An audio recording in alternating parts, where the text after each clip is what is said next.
Okay, we're just out here at Hyannis Port. A lovely day to view the sites and points of interest. Most people are interested in learning about what's commonly called the Kennedy compound and other properties and other things of interest out here. But from a personal point of view, I tell people that I live 3 miles and several $1 million from the Kennedy. So I live in West Hyannis Port, a very modest but very comfortable neighborhood. But we do spend time over in Hyannis Port, especially around the holidays, 4th of July. They have a very, I call it just a little piece of Americana. They have this 4th of July parade there. It lasts all of 8 minutes. There's a little brass band on the back of a truck with antique cars. The kids will decorate their bicycles and their wagons.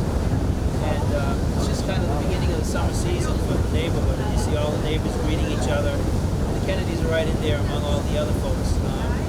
Ethel is famous for driving her golf cart around during that time. She's still driving her golf cart? Well, I hadn't worked this 4th of July, so I wasn't able to go over there, but I'm not sure about that. But I know as of last year, well, COVID, not during COVID, but the year before, I did see her there. And as I said, other members of the family are very much part of the fabric of the neighborhood over there. I will say something about these sailboats. A lot of these sailboats never move. I mean, they're more of a status symbol than actually something functioning. But Kennedys love to sail. I mean, they're out here several times. The windier the better. They really enjoy sailing. It takes a lot of skill. They all have very skillful sailors, and they obviously enjoy it very much.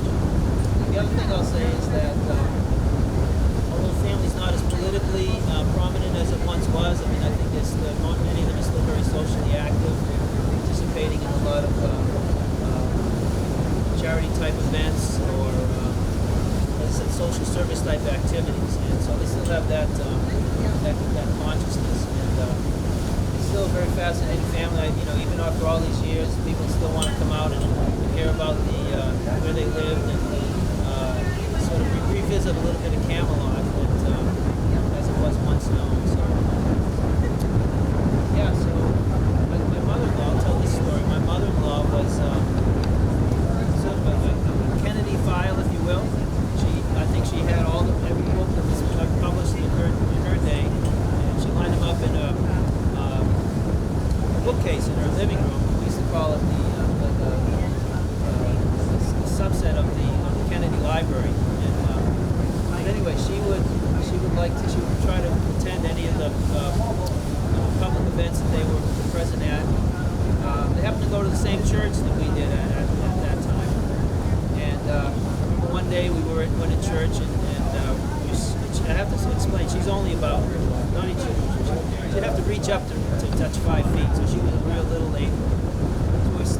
Was that the Xavier Church in downtown Hyannis? No, actually, it was in the summertime. It was Our Lady of Victory Church, which is a kind of another Catholic church that they also attend, especially in the summer when it gets busy down here. So we took our seats at the service, and the seats behind us were not filled, but about 5 minutes into the Mass, a group came in and sat behind us. And at some point in the Catholic Mass is an opportunity to give the sign of peace. You shake the person's hand close to you. She turned around and shook the person's hand behind her, and gave her the sign of peace, and then turned back and continued with the Mass. So afterwards, I said, Dolly, that's her name, Nora. I said, isn't that wonderful? You got to shake Ted Kennedy's hand. And she goes, I what? What? I mean, again, he was a lot taller, and she just didn't take it.